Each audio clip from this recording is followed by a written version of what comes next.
खुसरो रैन सुहाग की। श्रोताओं, अब सुनिए इस धारावाहिक की तीसरी कड़ी।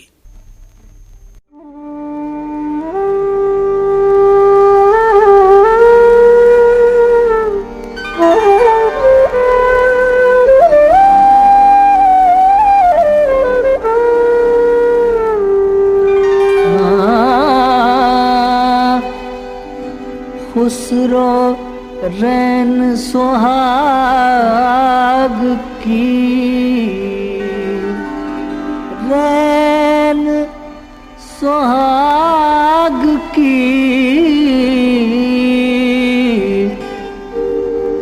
जागी पी के संग तन मेरो मन पीव को, तन मेरो मन पीव को,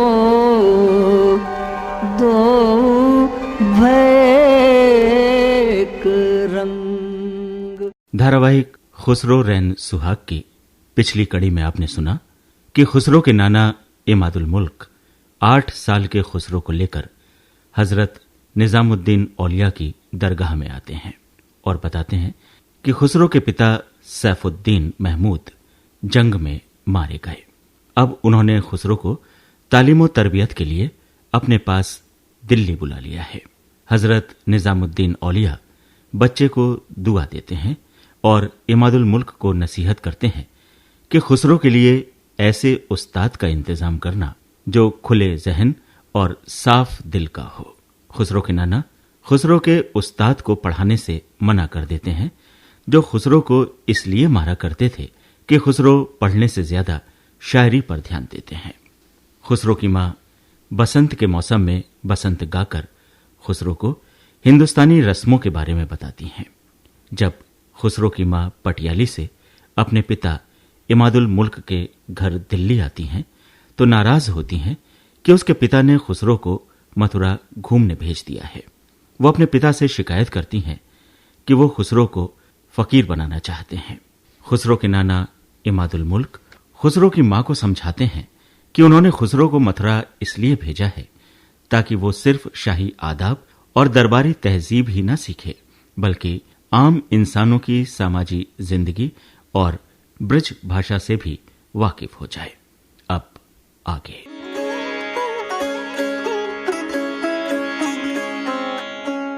खुसरो लिखते हैं कि मेरे दूध के दांत भी नहीं टूटे थे कि मैंने शेरगोई की इब्तिदा की। काजी अजीजुद्दीन के मशवरे पर पहले सुल्तानी तखल्लुस रखा और बाद में खुसरो 16 साल की उम्र तक पहुंचते पहुंचते उनका कलाम गवैये मजलिसों में गाने लगे। इमादुल मुल्क ने महसूस किया कि अब खुसरो को एक उस्ताद की जरूरत है। अब अबुल हसन यमीनुद्दीन को लोग खुसरो के नाम से जानने लगे थे।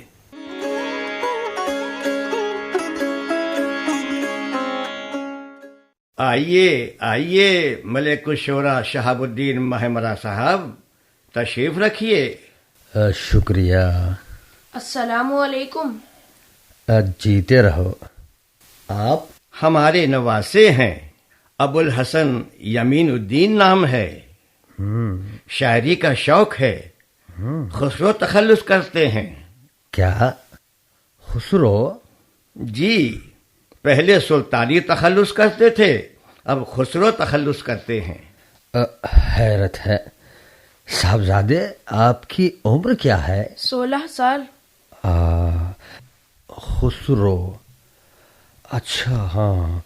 खल्क मी गोयत के खुसरो बुत परस्ती मी कुनद, आरे आरे मी कुनम बा खल्क आलम कार नीस्त। क्या ये शेर आपका है? हमारा मतलब आपने खुद कहा है? जी, खाकसार का है। और इसका मतलब?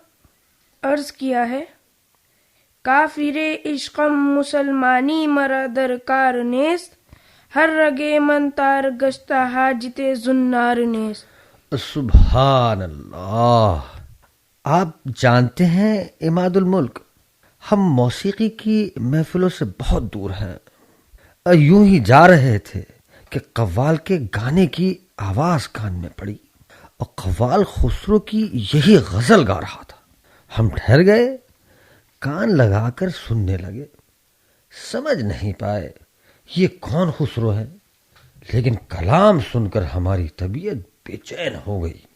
गाने वालों से तो पूछ नहीं सकते थे, अहले इल्म से पूछा तो सबने एक ही बात कही, कलाम तो अच्छा है लेकिन ये नहीं मालूम ये हजरत हैं कौन। हम तो इसे अपनी खुशकिस्मती ही समझेंगे कि इत्तेफाक से मुलाकात हो गई। किसके शागिर्द हैं आप मियाँ? किसी के शागिर्द नहीं हैं। बस मोहतरम काजी सादुद्दीन साहब से कभी कभी मशवरा जरूर कर लेते हैं। उनके ही मशवरे से पहले तखल्लुस रखा था सुल्तानी, फिर हम खुसरो के नाम से लिखने लगे। हमारी राय है कि अब इन्हें एक उस्ताद की जरूरत है, और हमारी नजर में आपसे बेहतर और कोई उस्ताद हो ही नहीं सकता। हमारी खातिर अबुल हसन को, जो अब खुसरो बन चुके हैं, अपने शागिर्द की हैसियत से कबूल फरमा लें। हम इसे अपनी खुशनसीबी मानते हैं जो हमें खुसरो जैसे लायक शागिर्द मिले। हमें यकीन है कि तारीख शायरी में खुसरो के साथ हमारा नाम भी लिखा जाएगा। जहे नसीब कि हमें हुजूर जैसा लायक उस्ताद मिल गया। अब हम मुतमईन हो गए। सिर्फ हमारा इल्म और तजर्बा ही नहीं, हमारी दुआएं भी आपके साथ हैं खुसरो। अब हम सर बुलंद करके कह सकते हैं, लो आज शहाबुद्दीन महमरा साहिबे औलाद हो गया। मन कुन तो मौला, मन कुन तो मौला, मन कुन तो मौला। मुबारक हो खुसरो, माशाअल्लाह। अब तो तुम्हारा कलाम कव्वाल भी गाने लगे। हमने सुना है तुम्हारी गजलें मौसीकी की महफिलों में खूब पसंद की जा रही हैं। फरमाइश करने लगे हैं लोग तुम्हारी गजलें सुनने की। ये नाचीज फकीर इस लायक कहाँ, सब पीर और मुर्शिद का फैज़ है। हुजूर ने नसीहत फरमाई थी, सादी के रंग को छोड़ो खुसरो, हाफिज के रंग में आशिकाना गजली कहो। सो हमने ये रंग अपना लिया। माशाअल्लाह, हम तुमसे बहुत खुश हैं खुसरो। मांगो मांगो, क्या चाहते हो? फकीर का कलाम बेअसर है हुजूर। पीरो मुर्शिद से इल्तिजा है कि हुजूर दुआ फरमा दें ताकि इस जाहिल के कलाम में असर पैदा हो जाए। आज जो तुम मांगते तुमको मिलता खुसरो। लो मुंह खोलो, एक चुटकी शक्कर ही काफी है तुम्हारे लिए। आज अल्लाह हम पर भी और तुम पर भी बहुत मेहरबान है खुसरो। ऊपर वाले से ताल्लुक कभी कभी पैदा हो जाता है। आज हम भी कुछ कहना चाहते हैं तुमसे खुसरो। हमें यकीन है तुम गौर से सुनोगे और हमारी हिदायत पर अमल भी करोगे। फकीर हमातन गोश पीर मुर्शिद, हुक्म दीजिए खाकसार को। ये मुल्क हिंदुस्तान बड़ा मुकद्दस और मुबारक जमीन है। सिर्फ हिंदुओं के लिए नहीं, मुसलमानों के लिए भी। ये बात अहले दिल ही जानते हैं कि इसी जमीन पर हमारे पहले पैगंबर हजरत आदम अलैहिस्सलाम जन्नत से उतारे गए थे। जी खादिम याद रखेगा। सदियों से यहां मुख्तलिफ मज़ाहिब, मुख्तलिफ मुल्कों, बेशुमार कौमों और नस्लों के लोग आते रहे, आबाद होते रहे। खाकसार ने तारीख में ऐसा ही पढ़ा है। तो तुमने ये भी पढ़ा होगा, यहां कई मजहब और कई अकीदों ने जन्म लिया, लेकिन सब अपनी अपनी राह पर चलते रहे। कहीं मजहबी उसूलों पर टकराव नहीं हुआ? जी हाँ, सब हंसी खुशी मिलजुल कर रहे। यहां साधु, संतों, जोगियों और सूफियों की बड़ी इज्जत है। यहां की हवाएं खुशबू लुटाती चलती हैं। यहां का मौसम बहार बड़ा रंगीन होता है। फजाओं में मौसीकी के नगमे गूंजते हैं। हमारा मतलब है, हिंदुस्तान के हुस्न को शायरी का मौजू बनाओ। दूसरे शोरा की तरह ईरान, समरकंद और खुरासान का तस्करा न करो। जिस मुल्क हिंदुस्तान में पैदा हुए, उसके जर्रे जर्रे से प्यार करो। गांवों में जाओ, पनघट और पनहारनों को देखो। यहां के लोकगीतों की सादगी और मिठास को महसूस करो। और हां, यहां की इलाकाई जुबानों को भी सीखो। हुजूर, बाके बिहारी लाल जी मथुरा से तशरीफ लाए हैं। अच्छे वक्त पर आए, उन्हें यहीं भेज दो। खाकसार हुजूर की एक एक नसीहत पर अमल करेगा। बहुत अच्छा हुआ बाके बिहारी लाल जी, तुम इस वक्त आ गए। ये इमादुल मुल्क के नवासे हैं, अबुल हसन यमीनुद्दौला खुसरो। शायर हैं। 16 साल की उम्र में भी अच्छे शेर कहते हैं। आप मथुरा के रहने वाले, हम चाहते हैं आप इन्हें ब्रज भाषा और वहां के लोक गीतों के बारे में इन्हें बताएं। बड़ी मीठी जुबान है। सेवक हुजूर की आज्ञा का पालन करेगा। खुसरो, हम इमादुल मुल्क से कह देंगे, तुम मथुरा जाओ, बिहारी लाल जी के मेहमान रहो और ब्रज भाषा सीखो। बड़ी अच्छी बात है। बिहारी लाल को सेवा का अवसर मिलेगा। और खाकसार को ब्रज भाषा और वृंदावन का लोक संगीत सीखने का मौका मिलेगा।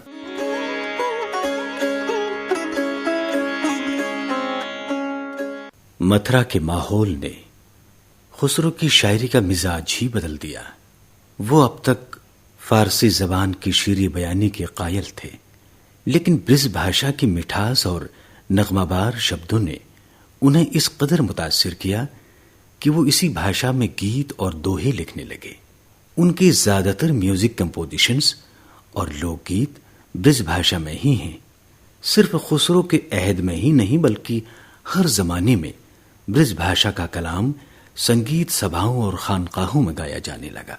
पर्वत बास मंगा मोरे बाबुल, पर्वत बास मंगा मोरे बाबुल, नेका मंढा छुआ रे, अमवा तले से डोला जो निकला, अमवा तले से डोला जो निकला, कोयल शबद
वक्त अपनी रफ्तार से गुजरता रहा। खुसरो की शायरी परवान चढ़ती गई और कुछ बरस बाद खुसरो मथुरा में वक्त बिताकर वापस घर लौटे।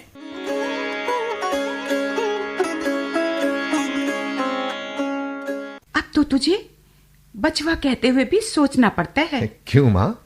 सब भूल चुके हैं तेरा नाम अबुल हसन यमीन उद्दीन है। सब तुझे खुसरो के नाम से ही जानते हैं। इसमें मेरा क्या दोष माई? शायर को अपना तखल्लुस रखना पड़ता है। क्या कहा? तखल्लुस, उपनाम, समझ में आया? अरे होगा कुछ, हमारी समझ में कछु नहीं आता। हम भी अब खुसरो ही कहेंगे। तू तो बिहारी लाल जी के घर मेहमान बनकर ऐसा गया कि तेरे दोनों भाई अजीज उद्दीन अली शाह और इसाम उद्दीन तेरी राह देखते देखते पटियाली ही चले गए। मैं भी बहुत दिनों से पटियाली नहीं गया हूं। वहां के पनघट, गवाले, ताल तलैया और पनहारने सब बहुत याद आते हैं। गांवों का तो मजा ही कुछ और है। सच। मां, मुझे होरी भी बहुत याद आता है। भैंसों को तालाब में नहाने छोड़कर किस मजे से पीपल के पेड़ के नीचे बैठकर बांसुरी बजाया करता था। मैंने भी उससे बांसुरी बजाना सीखी थी। आज भी उसकी बांसुरी के सुर मेरे कानों में गूंजते हैं मां।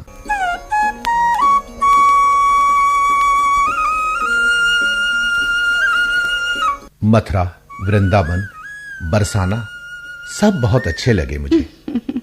सुबह होते ही चारों तरफ से नाकूस की सदाएं, मंदिरों से घंटियों की आवाजें कानों को बड़ी अच्छी लगती थी। सच। और शाम को भी मंदिरों से ऐसे ही नगमावार आवाजें आती थीं। बड़ा मजा आता था मां। जी नहीं चाह रहा था आने को। जानती हूँ, अच्छा लगता ही होगा तुझे। बहुत अच्छा लगता था मां। कदम कदम पर मंदिर, सब अपने अपने देवी देवताओं की आराधना में मशगूल। गली गली भजन गाए जा रहे थे। हर जगह यही एहसास हो रहा था, कहीं आसपास ही राधा और कृष्ण प्यार के नगमे गा रहे हैं। गोपियों के घुंघरुओं की झनकार सुनाई दे रही है। अब मां, ब्रज की बोली भी बड़ी मीठी है। ऐसा लगता है जैसे किसी ने कानों में रस डाल दिया हो। अच्छा, ये बता, बिहारी लाल जी के घर रहना कैसा लगा तुझे? उनकी और उनके घर वालों की बस क्या तारीफ करूं मां। मेरे पास अल्फाज नहीं उनकी तारीफ करने के लिए। एहसास होने नहीं दिया कि मैं मुसलमान हूं। हर मंदिर में अपने साथ लेकर गए मुझे। और उनकी पत्नी भी, क्या नाम था उनका?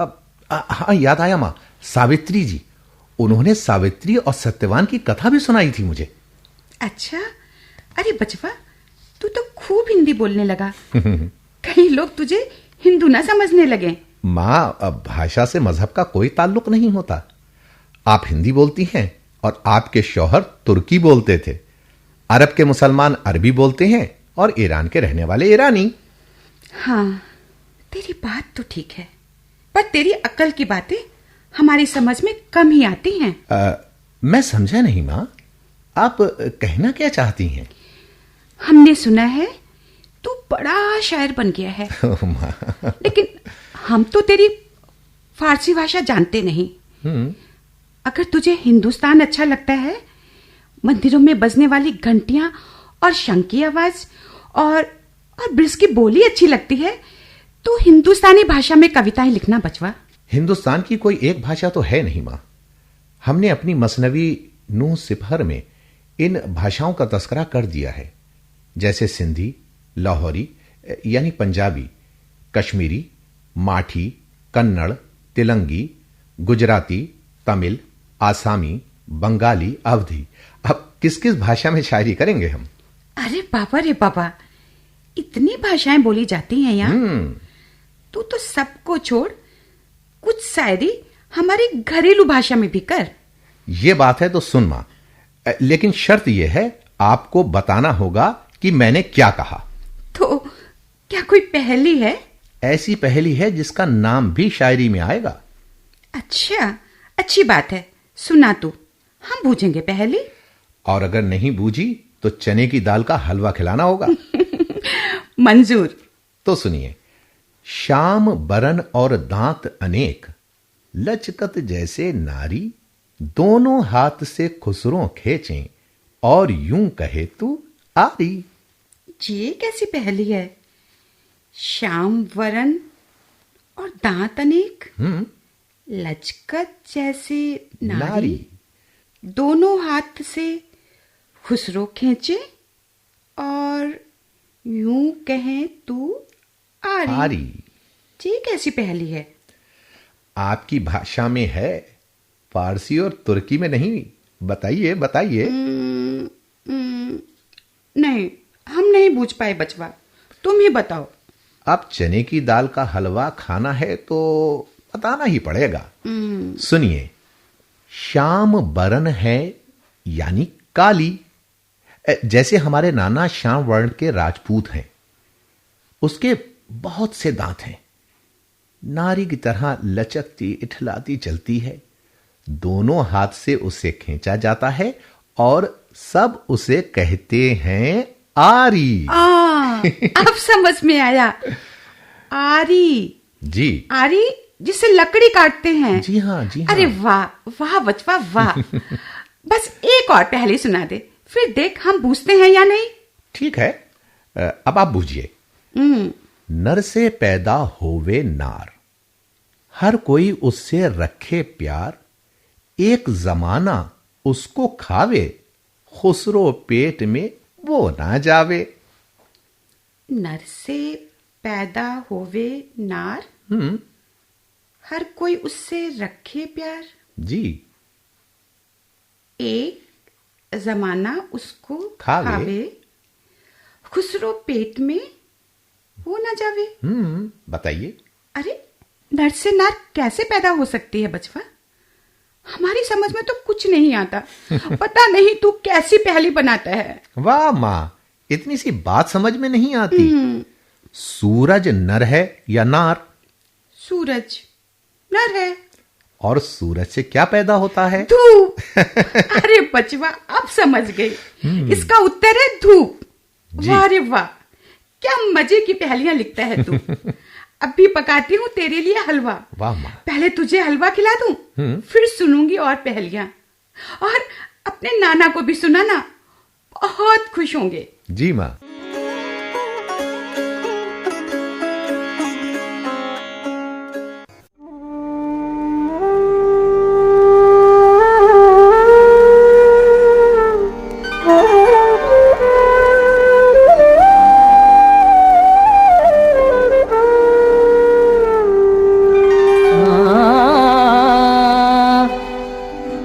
खुसरो रैन सुहाग की,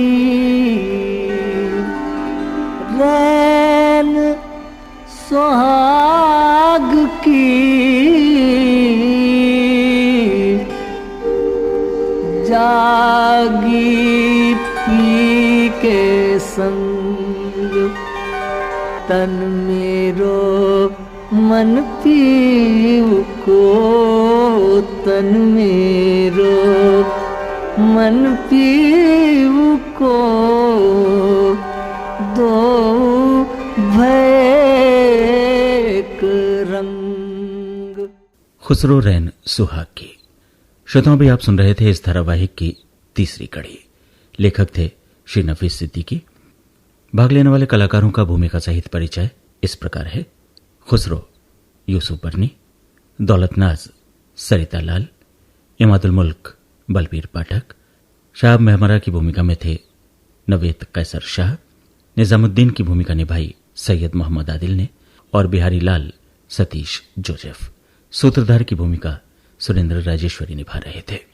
इस धारावाहिक के सह प्रस्तुतकर्ता थे असीम सक्सेना और सुरेंद्र राजेश्वरी। प्रस्तुतकर्ता थीं मनदीप कौर।